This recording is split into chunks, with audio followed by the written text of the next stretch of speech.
Community guideline violation TikTok এটা কি জন্য আসছে এবং এটা কিভাবে সলভ করবেন, কিভাবে আপিল করবেন। তো আজকে পুরো ভিডিওটা দেখাবো।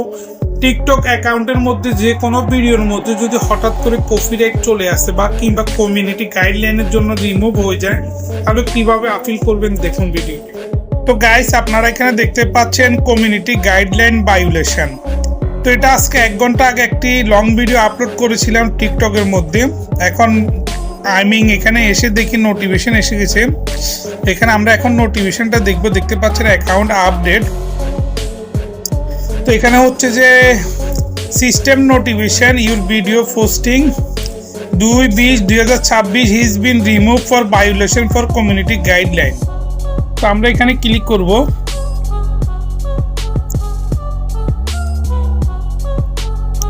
তো ভিডিও রিমুভ দেখতে পাচ্ছেন, video remove this video violate on community guideline.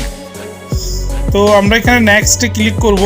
নেক্সটে ক্লিক করার পর হচ্ছে যে what you this mean and this video against to guideline violation reason community guideline your content against to community guideline. তো আমরা নেক্সটের মধ্যে ক্লিক করব। তো এখানে নেক্সটের মধ্যে ক্লিক করার পর আছে what you can do, submit a appeal, view account status and read community guideline. তো 80 দিনের মধ্যে আপনাকে আপিল করতে হবে। 80 দিনের মধ্যে আপিল না করলে কিন্তু আপিল আর হবে না। তো আমরা এখনই আপিল করব, সেজন্য আমরা সাবমিটে আপিলের মধ্যে ক্লিক করব। সাবমিটে আপিলের মধ্যে ক্লিক করার পর আমরা এখানে দেখতে পাচ্ছেন সাবমিট করে দিব।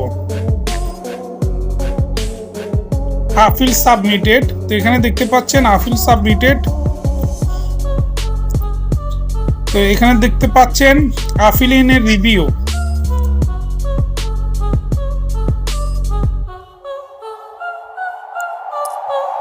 তো গাইস, এটা কিন্তু আপনার 1 ঘন্টা 2 ঘন্টা কিংবা 24 ঘন্টার মধ্যে এটা আপনাকে জানিয়ে দিবেন এবং কি আপনার এখানে একটা নোটিফিকেশন চলে আসবে। নোটিফিকেশন চলে আসলে আপনারা বুঝতে পারবেন। আপনাদের যদি প্রবলেম চলে যায় তাহলে এখানে ভিডিওটা শো করবে। যে দেখতে পাচ্ছেন 1 ঘন্টা আগে দিছি ভিডিওটা, remove for violation community guideline. তো এটার জন্য আমার ভিডিওটা এখান থেকে আমরা ক্লিক করলে আমাদেরকে আবার আগের জায়গায় নিয়ে যাবে। দেখতে পাচ্ছেন সাবমিট অ্যান্ড রিভিউ মধ্যে পড়ে গেছে। তো ভিডিওটা আপনারা এভাবে আপনাদের প্রবলেম সলভ করতে পারবেন। Thank you for watching this video.